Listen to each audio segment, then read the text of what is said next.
কোথাও যাওয়ার কথা ভাবলেই প্রথমে যে কথাটা আমাদের মাথায় আসে সেটা হচ্ছে ৩৫০০ থেকে ৪,০০০ টাকা পার পার্সন একটা খরচ।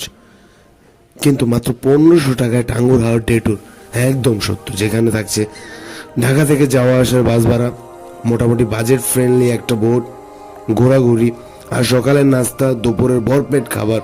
কি বিশ্বাস হচ্ছে না? তাহলে আমাদের এই ৫ পর্বের এই মিনি সিরিজটি এখনই সেভ করে রাখুন। আজ আমাদের প্রথম পর্ব।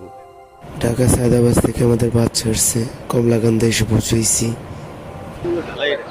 নামায় দিছে কমলাকান্দা। টলার উদ্দেশ্যে যাইতেছি সবাই। এই সেই কলমা বাজার, নেত্রকোনার। আমরা প্যাকেজ ট্যুরে যেহেতু আসছি, তাই আমরা সবাই টুরিস্ট ভাইদের জন্য অপেক্ষা করতেছি। এখন আমরা চলে আসছি কমলাকান্দা ঘাট। আমাদের ট্রলার ছেড়ে দেবে হাওড়ের উদ্দেশ্যে।